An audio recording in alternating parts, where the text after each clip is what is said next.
Bonsoir à toutes et à tous, c'est Petit Bourgeon du blog Chez les Vieilles Branches et je vous retrouve pour le 5e épisode de mon épopée covidienne. Ce sera peut-être l'épisode le plus, le plus synthétique de la série qui va peut-être vous permettre d'avoir une vue d'ensemble sur la période de pic épidémique, puisque je vais, malgré la redondance, reprendre un petit peu les repères et évoquer peut-être le point de vue de l'ensemble des éducateurs plutôt que le mien, où je vous ai raconté comment j'ai dû me débrouiller tout en étant malade au début du mois de mars 2020.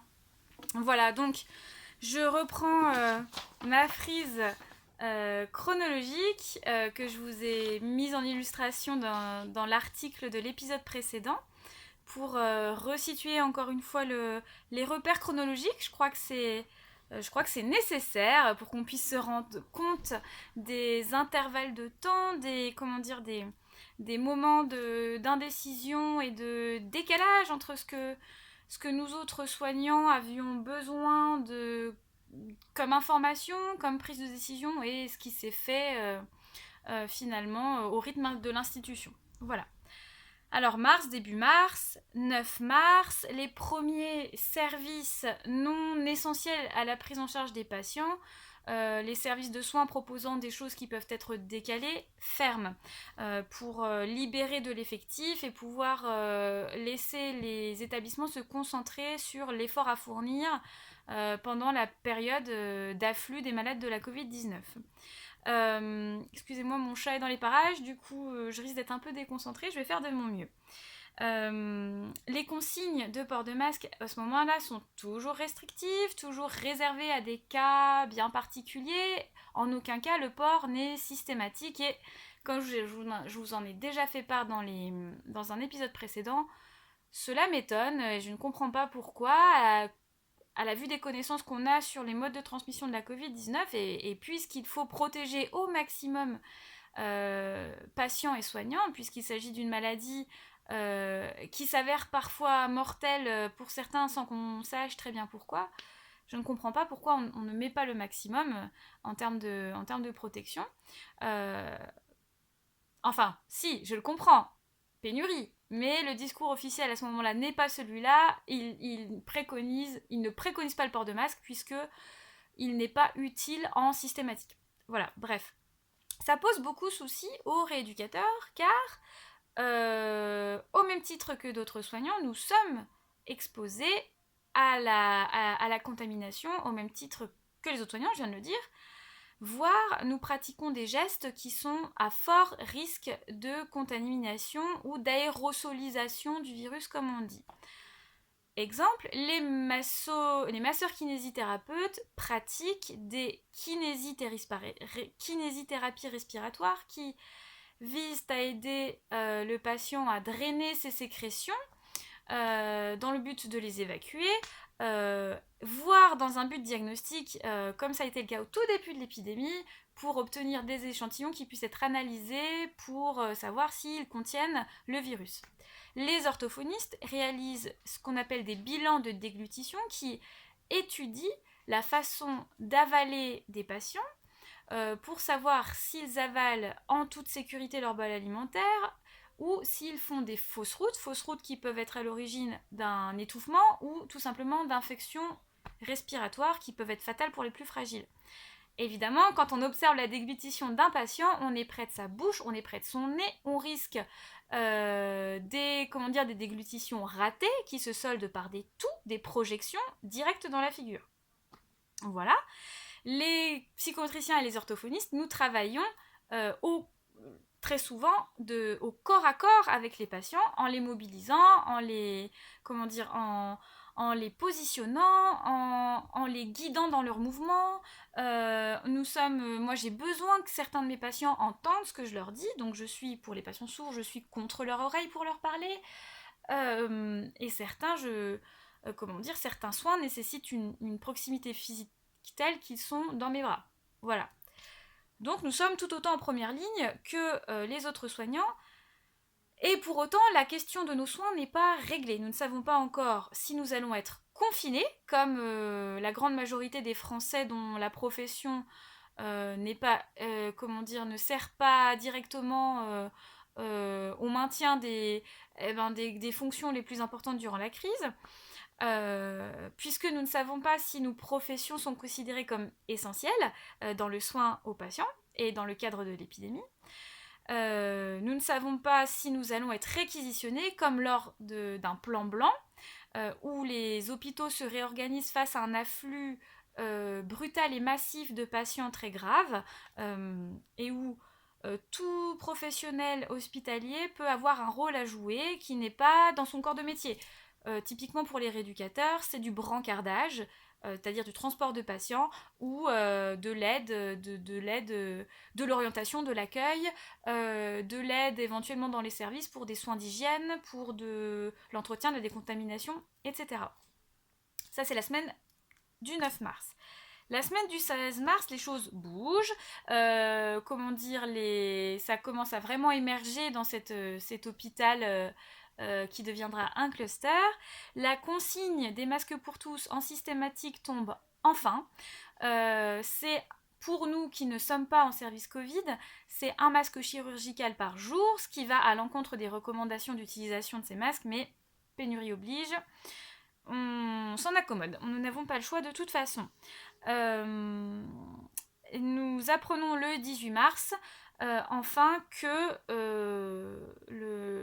notre rôle sera un rôle tout simplement de poursuite de nos soins auprès des patients pour éviter que dans un contexte particulièrement sensible où ils risquent d'être hospitalisés longtemps pour cause de confinement, les patients qui sont entrés pour des pathologies autres que la Covid-19, de toute façon, tous les patients de cet hôpital sont entrés pour des pathologies autres que la Covid-19. Aucun n'est accueilli parce que l'hôpital n'est pas établissement de référence et d'accueil des malades Covid-19. Mais il le devient par la force des choses puisque c'est un cluster. Donc voilà, nous devons continuer nos missions de rééducateurs pour prévenir autant que possible la gravatisation des patients. Cependant, donc nous sommes en plein, je vais ressortir mon petit écriteau puisque je l'ai fait, nous sommes en plein tsunami, mais des digues se mettent en place. Les digues, c'est tout simplement les tests et la séparation drastique des patients Covid et non Covid avec une réorganisation totale de l'hôpital. Des services complets sont vidés pour être remis en service, si je puis dire, soit en service à haut risque viral, Covid positif, ou à service à bas risque viral, Covid négatif, avec un tri, voilà, des patients qui sont dirigés vers l'un ou l'autre en fonction de leur statut viral, voilà. Ce qui va permettre progressivement au cours du mois d'avril et du mois de mai d'endiguer l'épidémie, mais qui est délétère pour le soin, le traitement des pathologies de base des patients. Par exemple, quelqu'un qui fait un AVC, pour optimiser ses chances de récupération, doit être pris en charge de façon intensive en rééducation tout de suite, dès lors qu'il est en capacité de recevoir des séances de rééducation. Dans le contexte, avec des effectifs réduits, car beaucoup de soignants sont atteints par la Covid-19, d'autres ne sont pas atteints mais doivent se mettre en quarantaine parce que sont à risque de faire des formes graves. Autant vous dire que on essaye de limiter la casse. Voilà. Les digues aussi, ce sont l'adaptation de nos façons de travailler, puisque nous n'avons plus le droit d'utiliser nos salles de rééducation avec un matériel spécifique, nous n'avons plus le droit d'amener du matériel dans les chambres. Nous évitons au maximum de toucher nos patients. Certes, pour ma part, je ne vais pas m'interdire d'aller toucher un patient qui le nécessite, si sa rééducation le nécessite, si ses soins le nécessitent, et ce, quel que soit son statut viral. Bien sûr, en étant équipé de la tête aux pieds dans les services Covid. Ce que j'ai fait notamment quand je suis intervenue la veille du décès d'un patient de la Covid-19, qui était non soulagé par les traitements habituels de sédation ou d'apaisement qu'on donne aux patients en fin de vie et qui étaient dans une crise peut-être d'hallucination ou en tout cas d'agitation et où le non médicamenteux a été tenté pour essayer d'apaiser ce monsieur, mais malheureusement, malgré le temps que j'ai passé auprès de lui, rien n'a été possible. Et voilà, et donc je ne peux pas, moi, professionnellement, refuser d'aller voir ce patient et de le toucher, puisque finalement je n'ai aucun autre moyen d'agir si ce n'est que cela.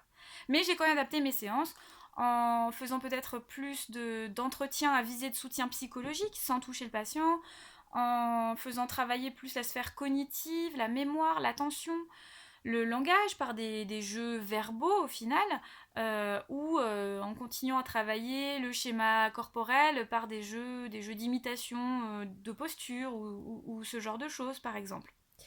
Voilà.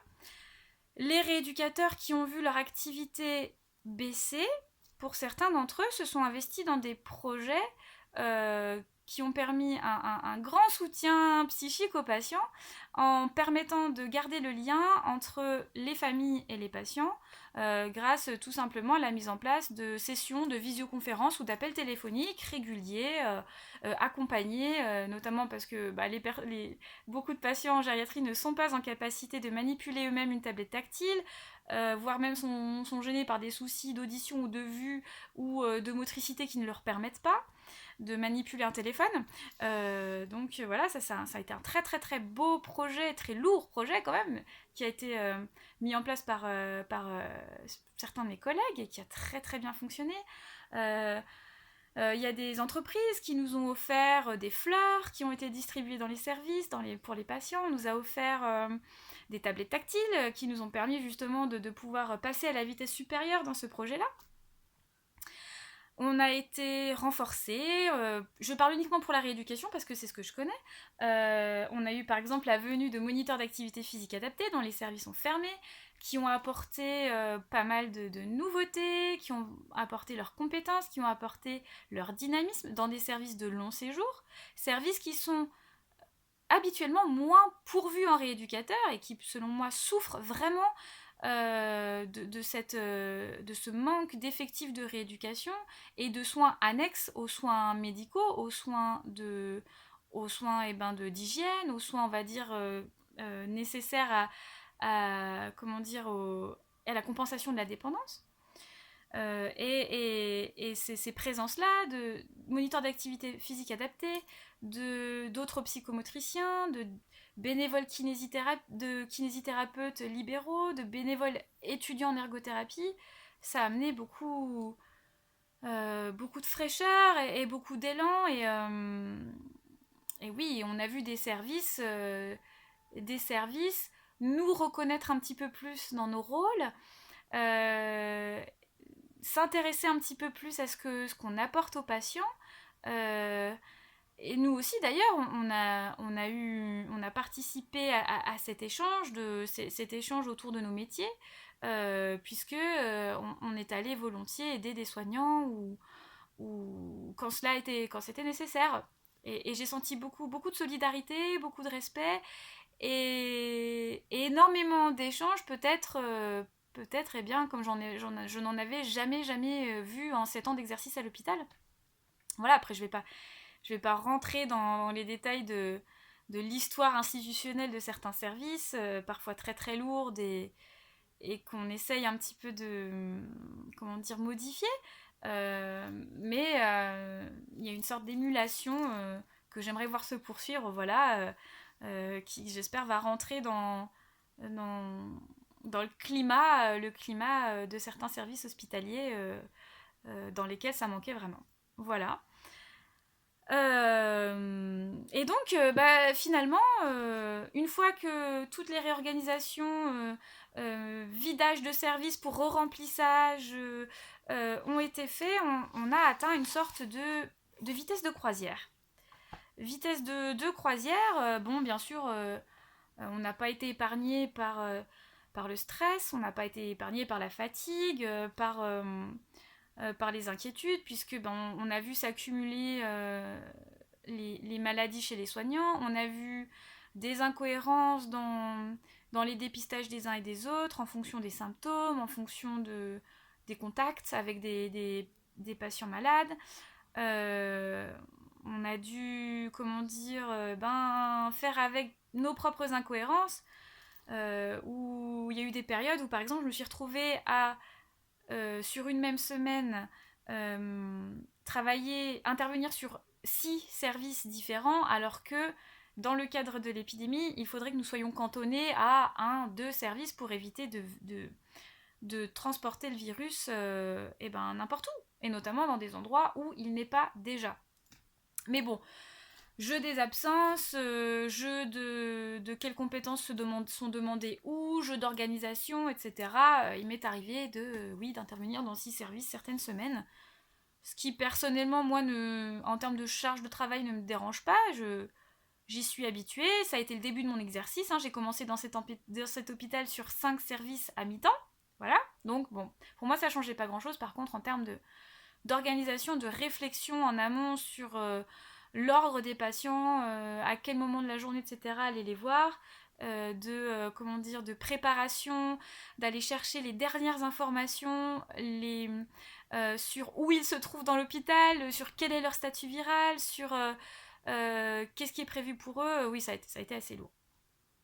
Voilà, donc avril, début mai, les digues finalement arrivent à contenir, commencent à contenir le tsunami, et on observe une...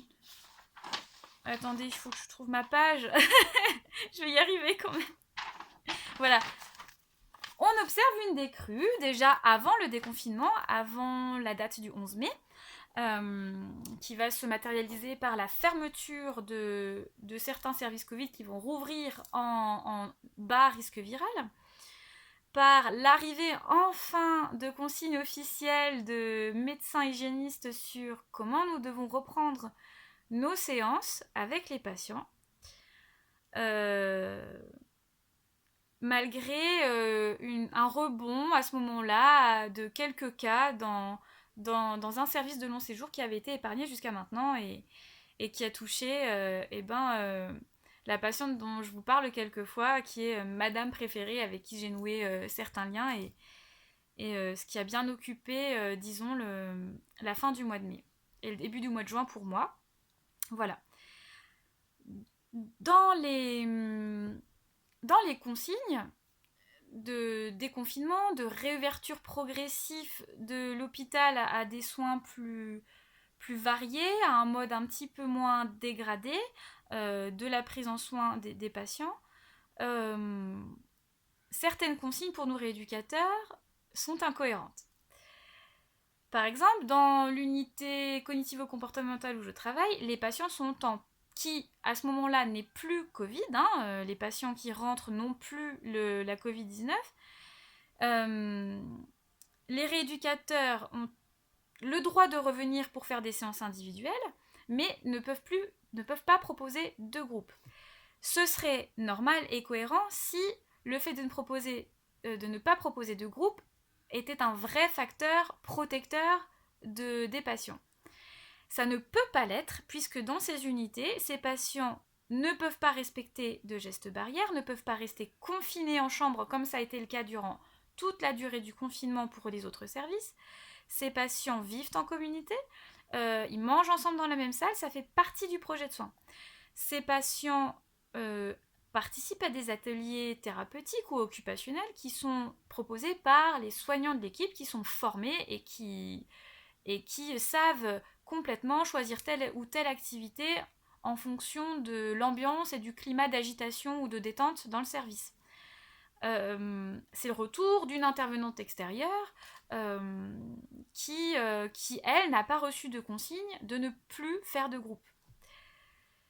La raison officielle qui m'a été donnée par une médecin hygiéniste et cadre supérieur de santé a été: ces patients ne portent pas de masque. On ne veut pas favoriser la contamination, on ne veut pas que l'institution soit responsable de contamination en mettant les patients en situation d'être contaminés. mais ils le sont déjà en situation d'être contaminés. Et c'est le moment, du coup, ce début du mois de fin mai, début du mois de juin, jusqu'à la fin du mois de juin, avec le début des réouvertures des visites des proches des patients, alors qu'il y a un petit cluster qui s'est formé dans une unité. C'est le moment où je commence, moi, à saturer des ordres et des contre-ordres et des incohérences. Euh, et où je ressens beaucoup de colère, tout autant envers les consignes, envers la non prise en compte de la spécificité d'exercice des rééducateurs, que les logiques maintenant, appliquées par l'ARS, notamment en termes de dépistage de soignants quand ils ont été en contact avec des patients Covid, et qui à ce moment-là s'accélèrent et s'amplifient énormément avec les enquêtes cluster, où en gros la consigne est de tester 2 fois à 1 semaine d'intervalle par test PCR, prélèvement d'écouvillon pour savoir si on est porteur de virus au moins dans les fosses nasales. Proposition systématique et obligatoire que moi j'ai dû subir puisque j'étais en contact avec madame préférée qui est tombée malade. Alors que 2 mois et demi auparavant, j'ai dû me battre pour me faire dépister et que, à mon humble avis, on aurait dû proposer un dépistage systématique au moindre symptôme, au moindre contact supposé avec un patient potentiellement malade. Voilà, donc moi je sature. Les choses reviennent un petit peu à la normale. J'ai du mal à goûter cette espèce de petit relâchement de pression du moment. On est toujours un petit peu dans l'appréhension, évidemment. Beaucoup de choses sont encore perturbées, mais comparé au mois de mars et au mois d'avril et au début du mois de juin, juste avant la fin du confinement, les choses se détendent et se tassent. Et c'est aussi peut-être pourquoi aujourd'hui, malgré le recul que j'ai pris, j'éprouve le besoin de poser certaines choses, de m'exprimer sur les idées fausses, les incohérences qui circulent, que ce soit dans les médias ou dans les réseaux sociaux. J'ai besoin de partager mon avis sur l'obligation du port du masque et de la poursuite des mesures de protection, des mesures barrières, aujourd'hui dans une situation où les choses se sont un peu apaisées, mais on n'est pas certain de l'avenir. Et ça va être du coup l'objet de ma prochaine vidéo, qui est selon moi celle que j'aimerais la voir la plus partagée.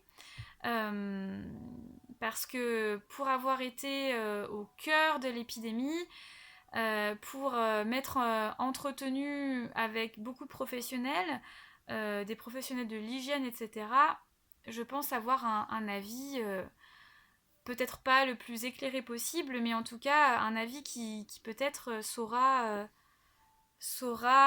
poser les choses et pourquoi pas convaincre ceux qui n'ont pas toutes les informations ou qui ne veulent pas les prendre en compte, ou en tout cas prendre conscience de ce à quoi on s'expose et on expose les autres en ne respectant pas un minimum de gestes qui fonctionnent. C'est ce que je vous raconterai dans la prochaine vidéo. Je clôt ici celle-ci qui fait déjà 24 minutes, c'est déjà bien long. Et ainsi, je vous dis à bientôt pour une prochaine vidéo.